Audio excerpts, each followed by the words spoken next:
ब्राह्मण पुराण में वर्णित श्री शुक्र कवचम एक अत्यंत प्रभावशाली कवच है। अथ शुक्रकवचम्।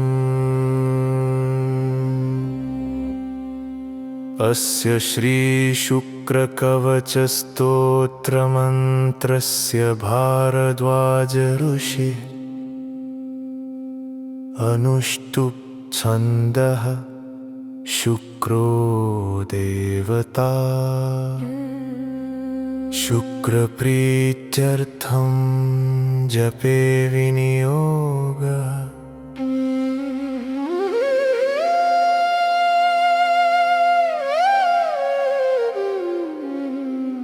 मृणालकुन्देन्दुशयोजसुप्रभं पीताम्बरं प्रसृतमक्षमालिनम् समस्तशास्त्रार्थनिधिं महान्तं ध्यायेत्कविं वाञ्छितमर्थसिद्धये। ॐ शिरो मे भार्गवः पातु भालं पातु ग्रहाधिपः। नेत्रे दैत्यगुरुः पातु श्रोत्रे मे चन्दनदयुति। पातु मे नासिकां काव्यो वदनं दैत्यवन्दितः। जिह्वा मे चोषणः पातु कण्ठं श्रीकण्ठभक्तिमान्। भुजौ तेजोनिधिः पातु कुक्षिं पातु मनोव्रजः। नाभिं भृगुसुतः पातु मध्यं पातु महीप्रियः। कटिं मे पातु विश्वात्मा उरु मे सुरपूजितः। जानुजाड्यहरः पातु जङ्घे ज्ञानवतां वरः। गुल्फौ गुणनिधिः पातु पातु पादौ वराम्बरः। सर्वाण्यङ्गानि मे पातु स्वर्णमाला परिष्कृतः। यैदं कवचं दिव्यं पठति श्रद्धयान्वितः। न तस्य जायते पीडा भार्गवस्य प्रसादतः।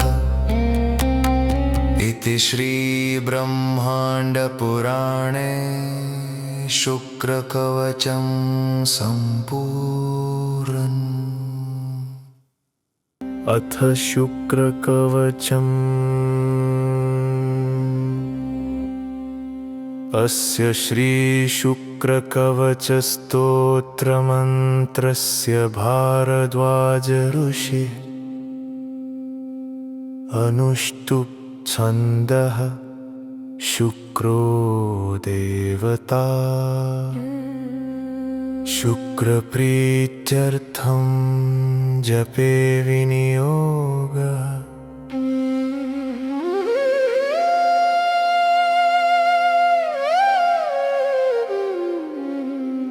मृणालकुन्देन्दुशयोजसुप्रभं पीताम्बरं प्रसृतमक्षमालिनम् समस्तशास्त्रार्थनिधिं महान्तं ध्यायेत्कविं वाञ्छितमर्थसिद्धये। ॐ शिरो मे भार्गवः पातु भालं पातु ग्रहाधिपः। नेत्रे दैत्यगुरुः पातु श्रोत्रे मे चन्दनदयुति। पातु मे नासिकां काव्यो वदनं दैत्यवन्दितः। जिह्वा मे चोषणः पातु कण्ठं श्रीकण्ठभक्तिमान्। भुजौ तेजोनिधिः पातु कुक्षिं पातु मनोव्रजः। नाभिं भृगुसुतः पातु मध्यं पातु महीप्रियः। कटिं मे पातु विश्वात्मा उरु मे सुरपूजितः।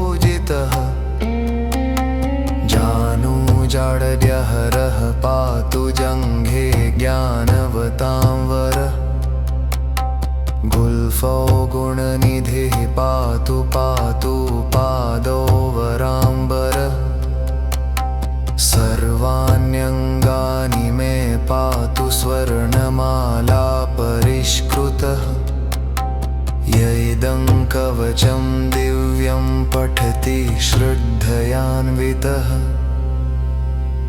न तस्य जायते पीडा भार्गवस्य प्रसादतः इति श्रीब्रह्माण्डपुराणे शुक्रकवचं सम्पूर्णम्। अथ शुक्रकवचम्। अस्य श्रीशुक्रकवचस्तोत्रमन्त्रस्य भारद्वाज ऋषिः अनुष्टुप् छन्दः शुक्रो देवता शुक्रप्रीत्यर्थं जपे विनियोगः।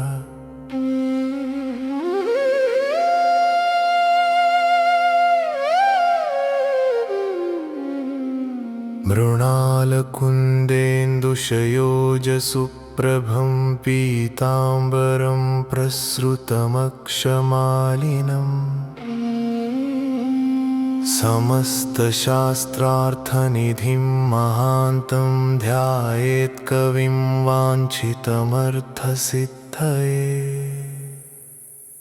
ॐ शिरो मे भार्गवः पातु भालं पातु ग्रहाधिपः नेत्रे दैत्यगुरुः पातु श्रोत्रे मे चन्दनदयुति पातु मे नासिकां काव्यो वदनं दैत्यवन्दितः जिह्वा मे चोषणः पातु कण्ठं श्रीकण्ठभक्तिमान् भुजौ तेजोनिधिः पातु कुक्षिं पातु मनोव्रजः नाभिं भृगुसुतः पातु मध्यं पातु महीप्रियः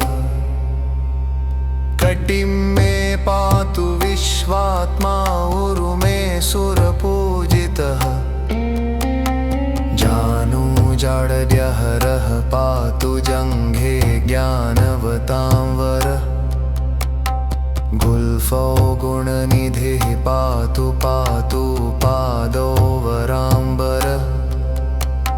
सर्वाण्यङ्गानि मे पातु स्वर्णमाला परिष्कृतः य इदं कवचं दिव्यं पठति श्रद्धयान्वितः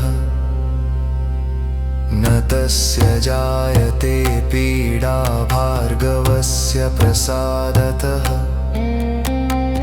इति श्रीब्रह्माण्डपुराणे शुक्रकवचं सम्पूर्णम्।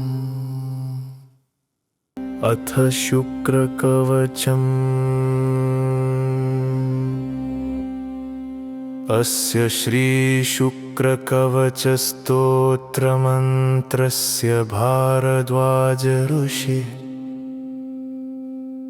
अनुष्टुप् छन्दः शुक्रो देवता शुक्रप्रीत्यर्थं जपे विनियोगः।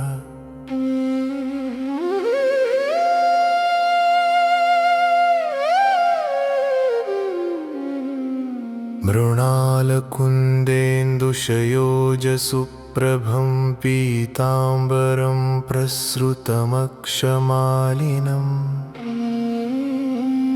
समस्तशास्त्रार्थनिधिं महान्तं ध्यायेत्कविं वाञ्छितमर्थसिद्धये। ॐ शिरो मे भार्गवः पातु भालं पातु ग्रहाधिपः नेत्रे दैत्यगुरुः पातु श्रोत्रे मे चन्दनदयुति पातु मे नासिकां काव्यो वदनं दैत्यव जिह्वा मे चोषणः पातु कण्ठं श्रीकण्ठभक्तिमान् भुजौ तेजोनिधिः पातु कुक्षिं पातु मनोव्रज नाभिं भृगुसुतः पातु मध्यं पातु महीप्रियः कटिं मे पातु विश्वात्मा उरुमे सुरपूजितः जानुजाड्यहरः पातु जङ्घे ज्ञानवतां वरः गुल्फौ गुणनिधिः पातु पातु पादौ वराम्बरः सर्वाण्यङ्गानि मे पातु स्वर्णमाला परिष्कृतः य इदं कवचं दिव्यं पठति श्रद्धयान्वितः न तस्य जायते पीडा भार्गवस्य प्रसादतः इति श्रीब्रह्माण्डपुराणे शुक्रकवचं सम्पूर्णम्। जो शुक्र ग्रह के अशुभ प्रभावों को दूर करने में, सुख समृद्धि प्रदान करने में, भौतिक सुख प्रदान करने में, प्रेम प्रदान करने में, वैवाहिक जीवन में सफलता के लिए यह स्रोत का पाठ किया जाता है। शुक्र कवच का पाठ करने से दरिद्रता दूर होती है, भौतिक विलासता यानी लग्जरी लाइफ की प्राप्ति होती है, दाम्पत्य जीवन में कलह दूर होता है, वैवाहिक बाधाएं दूर हो जाती हैं, शीघ्र विवाह के योग बन जाते हैं, शारीरिक आकर्षण मिलता है, रचनात्मक वृद्धि होती है, समाज में प्रतिष्ठा बढ़ती है, शारीरिक असंतुलन दूर होता है। शुक्र ग्रह सभी ग्रहों में सबसे अधिक दयालु माना जाता है। शुक्र ग्रह कवच का पाठ दाम्पत्य जीवन में जुड़ी सभी समस्याओं का निवारण करने के लिए एक रामबाण उपाय है। इस कवच के पाठ से प्रेम विवाह में सफलता प्राप्त होती है।